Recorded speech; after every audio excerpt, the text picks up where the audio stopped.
Did you know the concept for Space Jam is actually based on a 1992 Super Bowl commercial from Nike? In 1992, to promote the Air Jordan 7, aka the Hair Jordan, they decided to pair Michael Jordan with Bugs Bunny for a commercial. Now, for the sneakerheads, 1992 is actually the first year that the Jordan 7s premiered. So, this was a really big year for Nike, hence why they did a Super Bowl commercial for the Jordan 7s, and then next year in 1993 for the Jordan 8s.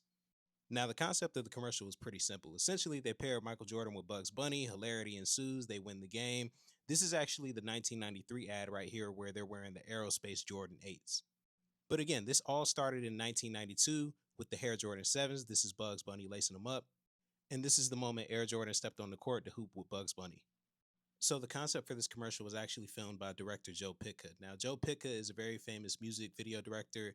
This is him with Michael Jackson. He did Bad 25 back in the day. He did a lot of stuff, and he worked with Wyden and Kennedy on this commercial. For those who don't know, Wyden and Kennedy has been the longtime advertising agency for Nike, and they've been with, I think, Phil Knight and them since like the 80s.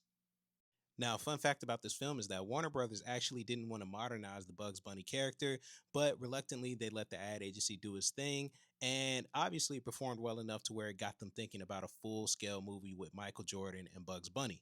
Now, the only thing holding up the project, if you remember, is that this is in 1993.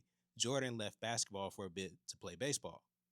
But when he came back in 95, 96, he signed on to do the movie. Warner Brothers actually reached out to Joe Pitka literally weeks before, according to Wikipedia at least, and they started working on the film.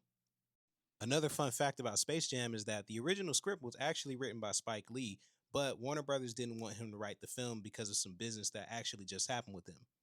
For those who don't know, Spike Lee plays a pivotal part in Nike's history. He's been with the brand since the 80s when they first released the Air Jordans. His character Mars Blackman played kind of the foil to Michael Jordan in all of his commercials.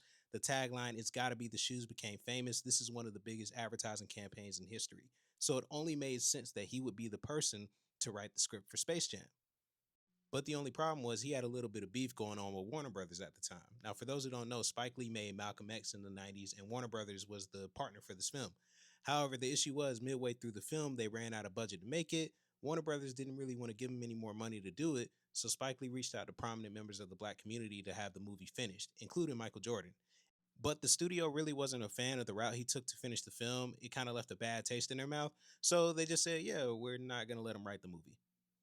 All that said, Space Jam premiered 30 years ago in 1996. It had an $80 million budget. It went on to make 250 million at the box office and essentially became a part of America's cultural canon.